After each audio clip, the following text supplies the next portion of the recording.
Hey guys, it's Bridget with Sandy Seed Company, and today I'm talking all about soil blocking, how you can make these adorable, awesome little cupcake, we call them cupcakes, little plants that can go straight into the garden, and how you can get rid of all of this unnecessary plastic in your greenhouse and in your seed starting room so you can have a cleaner, tidier space and better transplants.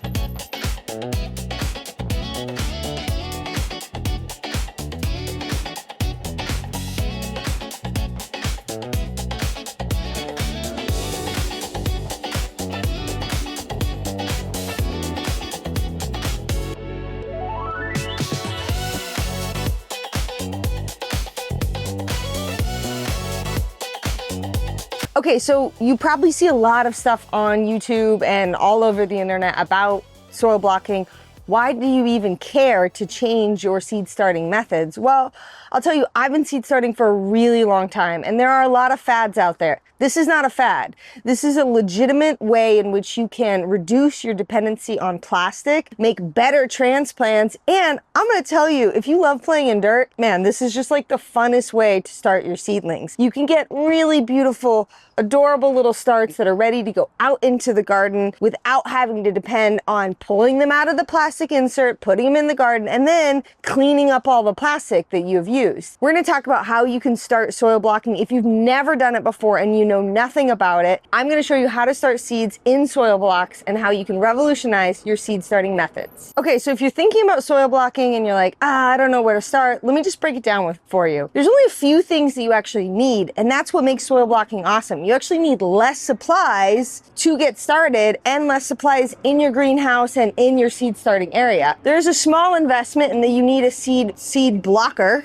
or a soil blocker. These are not super expensive, and trust me, for the price that I spend on this, I have spent 4, 5, 6 times as much on pots and inserts and other plastic material that breaks down over time. This is pure metal and it's going to last for a very long time. This is pure metal and it's not going to break down. Now, you're probably thinking, well, what size do I get? There's a lot of different sizes out there. This is the size I really like, is 4 blocks. It's pretty much the most uniform size that you can get that will work for almost any vegetable, flower, or herb. You can start with much smaller blocks that get put into bigger blocks. And if you really love doing it, that's great. But if you're just starting out, just buy one standard 4 soil block piece like this. We got this from Johnny's. There's a lot of different companies that sell it, and you will be able to do almost all of your seedlings in just this size. Okay, now let's talk about how you actually do it. The secret sauce, the most important thing about soil blocking is the soil. Now, you know from my other seed starting videos, I talk about soil all the time. It really makes a big difference, and the type of soil that you use for soil blocking will actually dictate how well you can make soil blocks. Now, I'm a big fan of all of the SunGrow products. This is a seedling mix that we use or that we sell on our website, and it's the exact same product in a smaller bag as this huge block of horticultural seed starting mix. And the reason why I like it is because it holds blocks really well together. There's a high amount of peat moss, which is what you need to really hold it. And the size of the aggregates in the seed starting mix are relatively uniform, which is important. And so if you're going to do soil blocks, you do have to invest in higher quality seed starting mix. Now, although you could technically use like a potting mix, it's not going to look as good or work as well because the particle sizes are not as uniform. Now let me actually get into soil blocking and I'll show you what that looks like. Okay, so let's start making some soil blocks, all right? It may seem really simple, and in theory it is, but there are some common mistakes you can make, and I'm here to help you avoid those. First of all, when you get your seed starting mix, and this goes for seed starting in soil blocks or otherwise, you have to pre-water. You gotta make sure that there's enough moisture in the seed starting mix all the way through. And we recycle our seed starting mix, so sometimes I'll find old sticks for marking things, or maybe some leaves that fell in there. But I want to pull any of that stuff out. I want to make sure it's really well watered. And then the way that I like to do it is I actually transfer it into another tray because it's just the perfect width, obviously, to do soil blocking. Now, This is not wet enough, I can tell right away. Depending on this type of soil that you use, you're gonna have to play around and find the perfect consistency. For me, I make my soil a little bit more moist than potentially necessary, in part because I really want to make sure that there is moisture all the way through every single part of the soil, because we live in such a hot climate. If these soil blocks dry out while the seedlings are germinating, guess what? They're not going to pop through the soil. So I'm going to make this a little bit more moist than you might actually think. And I'm sorry, there's no way about it. You got to use your hands. You got to really mix this in, because I want to make sure every single part and particle in this soil has plenty of moisture in it. Now, I like using these 10-20 trays because it's the perfect width.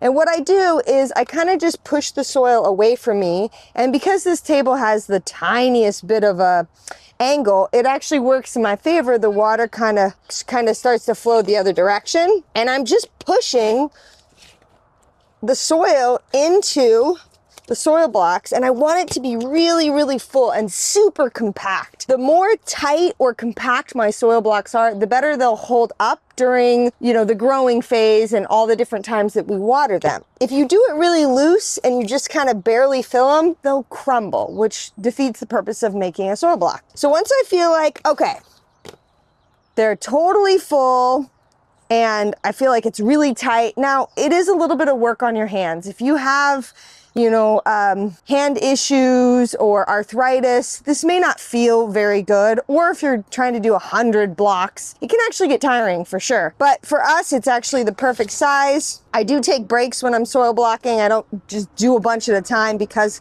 you need so much grip strength. But I'll put it in my other tray. Now you'll notice that this is a clean tray. There's no other soil at the bottom. That's in part because I want to keep these blocks as tidy as possible. I don't want a lot of extra soil running around that will degrade the quality and the size of the blocks. And so I'm pushing down, and actually if you want to come in here, you can actually see as I'm pushing, look at this water that's coming out. I want to see that because I want to make sure that there's plenty of moisture in these soil blocks. See all that moisture coming out?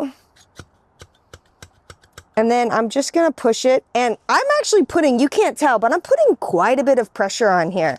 I really want to make sure that these are strong quality blocks. And it takes a little bit of time. Trust me, I actually still mess up blocks. Sometimes I make them and the corner might crumble, but that is a beautiful set of soil blocks. Now, I have placed them strategically like this because I want to show you the difference between soil blocking with a little bit of space and soil blocking without space. So this is how I like to do it because I want to have airflow all around this set of blocks, and I want to be able to get water in there. Here's an example of what happens if you don't do that. So this was actually a tray that was started, and it actually wasn't started with high quality seed starting mix, and the blocks were put very close together. The problem with this is it's really difficult to get moisture in the middle of this soil, and it actually becomes a totally different type of seed starting method. It almost becomes a tray method where you're starting it in a full tray and then scooping them out and transplanting them. You really can't get into these middle blocks.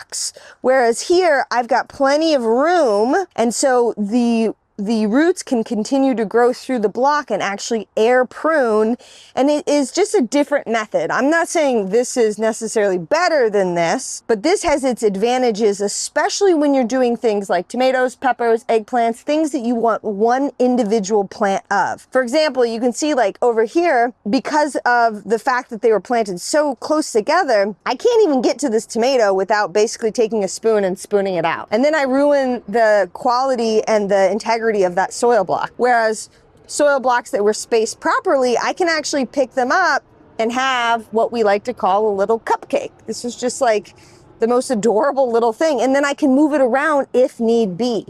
So in my opinion, my humble opinion, put some space between your soil blocks, you will get much better results. Now, look at how much water is in here. After a while, this is going to be too much water, and now I'm going to have to add more soil. Eventually, you'll just know by heart the feeling of what the soil should feel like. It's kind of like people who, make bread. After a while, they don't need to follow the recipe. They've been doing it long enough. So now I've got plenty of soil. So let's just make another block together to show you. And I'm kind of pushing it and then pulling it away so that I can really ensure that this is totally full on the bottom. I'll bring it over here. I'm gonna push it down. I might kind of pat it a little bit, like pump it a little bit to just kind of ensure that anything on the top is kind of conforming to the soil block. And voila. Now, another thing that I love about soil blocks is soil blocks require you to do what I believe is the better way to seed start, and that is top seeding. And what that means is these little dimples is where you put the seed, and then you'll cover it with high quality, well sifted seed starting mix, and you'll get germination very quickly that way. All right, so let's actually plant some of these soil blocks. I've got some Cosmo seeds here. If you follow our channel, you know that a couple weeks ago we actually did a video on Cosmos and why I love them. Great candidate for soil blocking. And so I'm gonna take a seed, just one individual seed, and I'm going to put it in this little bed that we made it for them. I'm not gonna push it down into a hole. I'm just gonna set it there. And then I have already pre-sifted seed starting mix that I just put in a little protein container here. Yeah, see, other people on Saturday night, they like go out and do stuff. I'm sifting soil mix because that's my life. But anyways, it's already pre-sifted and I'm just gonna add a little bit on top. You'll notice it is dry. That's just for the sake of it being very easy to lay on top. When I add water to the sides of these soil blocks, it's going to suck up that moisture by capillary action. So that guy is already planted. And one of the most popular questions we get is how you then label it, because you may decide you're going to do different seeds in one tray. For us, most of the time, we do a full tray of the same thing, so labeling isn't as concerning. I understand you might not want 48 of something. Typically, you want at least the same row to be the same seed, because then they're all gonna germinate around the same time. And there's a lot of different ways you can label them. Sometimes if I'm in a hurry, I'll actually just take the seed pack and lay it underneath the row that I did to remind myself later to actually mark it. But really, one of the better ways to do it is actually just to take just some really inexpensive labels and you can mark what it is. Always put the date. Today is March 24th. Oh my gosh, I can't believe time is just flying. And you can either put it on the side of the tray down here, or what I actually really like to do is just put it just like this. And the reason being is they come off really easily, and I only need to know what it is for 4 to 6 weeks until I plant it out into the garden. I really like these labels because these are actually food grade labels, and they easily come off and they don't fade. So you can actually put these on like Tupperware if you're food prepping and put it in the fridge and then in the dishwasher and it won't fade, but they peel off really well. They don't rip. So you're not trying to like scratch off half a label. You can do that. We've also done things where I will just actually lay like a popsicle stick. I'll mark a popsicle stick and put it in with the crop if it's all the same. But usually you're gonna wanna do more than one thing. And so this sticker is a very simple way to label your soil blocks. Okay, let's talk about watering. That's probably the next question that you have, because it does take a little bit of consideration when you're watering your soil blocks, because what can happen is if you just come in here and water like this, you can actually totally degrade one of your soil blocks. So you're obviously not gonna water like that, right? What you wanna do on any tray of soil blocks is put water on the corner or on the side of the tray. And this is even more reason why you need to have that room in between, and the soil block will suck up that moisture and completely saturate these actual soil blocks. That was probably actually a little bit too much water, but it'll evaporate, not a big deal. But you don't want to water directly onto the blocks because you're more likely to just disintegrate it.